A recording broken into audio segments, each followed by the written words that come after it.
জন্য তোমাকে ক্ষমা চাইতে হবে। দাবি মোদের দাবি ন্যায্য দায় কিছু শেষে আসবে জয়, তাই সংগ্রাম চলছে চলবে। শিক্ষককে অপমান, সাংসদের নিরাপত্তারক্ষীর প্রতিবাদে পড়ুয়ারা। মুর্শিদাবাদ জেলার সাগরদিঘি ব্লকের কাবিলপুরে ফের বিক্ষোভ।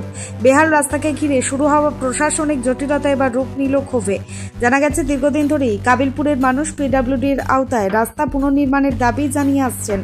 24শে আগস্ট সাংসদ খালিলুর রহমান আশ্বাস দেন ডিএম এর সঙ্গে বৈঠক করে সমাধান করা হবে। সেই প্রতিশ্রুতি অনুযায়ী 29শে আগস্ট সাংসদ নিজে কাবিলপুর সুশীল সমাজের প্রতিনিধিদের নিয়ে জেলা শাসকের সঙ্গে বৈঠকে বসেন। কিন্তু বৈঠকে হঠাৎই ডিএম জানিয়ে দেন কাবিলপুরের রাস্তা পিডব্লিউডির আওতায় নয়, বরং পিএনআরডির অধীনে যাবে। এতে ক্ষুব্ধ হয়ে পড়েন এলাকার প্রতিনিধিরা। বৈঠক শেষে কাবিলপুর হাইস্কুলের সহকারী শিক্ষক মুর্শিদ সারোয়ার জাহান সাংসদের কাছে অনুরোধ জানাতে গেলে অপ্রীতিকর ঘটনা ঘটে। অভিযোগ, সাংসদের নিরাপত্তারক্ষীরা তাকে জোর করে সরিয়ে দেন। এই দৃশ্যের ভিডিও সামাজিক মাধ্যমে ছড়িয়ে পড়তেই বিক্ষোভ বাড়তে থাকে এলাকার মানুষের। শিক্ষককে এভাবে অপমান করার ঘটনায় ক্ষোভে ফেটে পড়েছেন স্থানীয় ছাত্র যুব সমাজ। 30শে আগস্ট সকাল থেকেই কাবিলপুর হাইস্কুলের গেটের সামনে ছাত্রছাত্রীরা বিক্ষোভে সামিল হয়।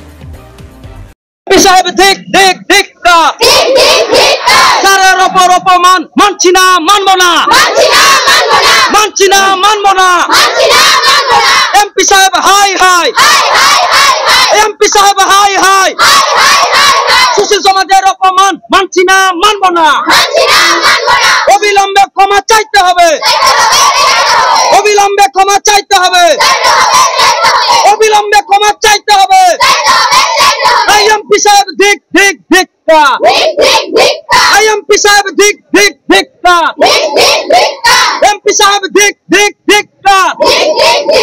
এইভাবে স্যারকে ডেকে অপমান করে কেন হলো, এর জবাব দিতে হবে।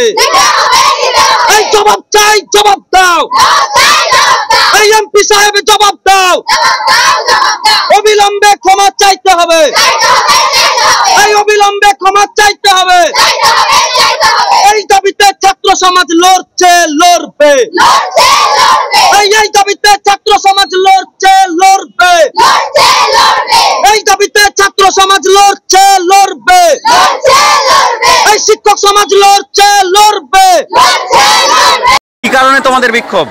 আমাদের বিক্ষোভ হচ্ছে যে গতকাল যখন আমাদের এই সুশীল সমাজ থেকে কিছুজন গিয়েছিল একটা মিটিংয়ে খলিলুর রহমান সাহেবের কাছে, তো সেখানে একজন মাননীয় শিক্ষক মহাশয় ছিল, আমাদের শ্রদ্ধেয় শিক্ষক, যাকে আমরা বাবু স্যার নামে চিনি।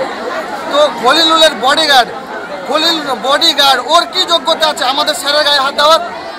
সেই গায়ে হাত দেওয়ার জন্য আজ আমাদের সব ছাত্রছাত্রী একজোট হয়েছে। কাবিলপুর উচ্চ বিদ্যালয়ের সব ছাত্রছাত্রী একজোট হয়েছে। আমাদের স্কুল আজ বন্ধ থাকবে। আমাদের আন্দোলন চলছে, আমাদের আন্দোলন রাস্তার জন্য চলছিল এবং আজ আরো দৃঢ় হবে যে আমাদের স্যারের গায়ে হাত দেওয়া হয়েছে। এই জন্য আমাদের আন্দোলন চলছে, চলবে। কি চাইছো এই মুহূর্তে? এই মুহূর্তে চাইছি যেটা আমরা প্রথমেই চাইছিলাম এবং তার সাথে সাথে চাইছি যে আমাদের স্যারের সঙ্গে যে অন্যায়টা হয়েছে সেই অন্যায়টা যাতে সেই অন্যায় যে করেছে সে যাতে স্যারের কাছে এসে ক্ষমা চায়। সেই অন্যায় আমরা কিছুতেই মানছি না, মানবো না। আমরা আজকে বিক্ষোভে ছাত্র সমাজ সামিল হয়েছি এবং সেই বিক্ষোভে আমরা কাবিলপুর উচ্চ বিদ্যালয় প্রথমত আমাদের দাবি হচ্ছে এই যে গতকালকে কাবিলপুর সুশীল সমাজ থেকে এক প্রতিনিধি দল ডিএম অফিসে ডিএম সাহেব এবং খলিলুর রহমান সাহেবের সঙ্গে দেখা করতে গিয়েছিলেন রাস্তার জন্য, কিন্তু খলিলুর রহমান সাহেবের এক দ্বৈরক্ষী বাবু স্যারকে, আমাদের শ্রদ্ধেয় শিক্ষক এবং চোখের মণি বাবু স্যারকে হাত দিয়ে ধাক্কা মেরে তাকে সরিয়ে অপমানিত করেছে, তার সম্মান নিয়ে খেলা করেছে এবং এই সম্মানহানির জন্য আমরা এই আন্দোলনে নেমেছি।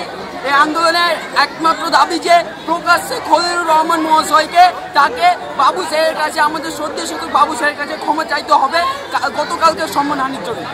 আর দ্বিতীয়ত যে এই সম্মানহানি হয়েছে, সম্মানহানির কারণটা খলিলুর রহমান মহাশয়ের কাছে রাস্তার জন্য দাবি করতে গিয়েছিল, তার জন্য তার সম্মানহানি হয়েছে।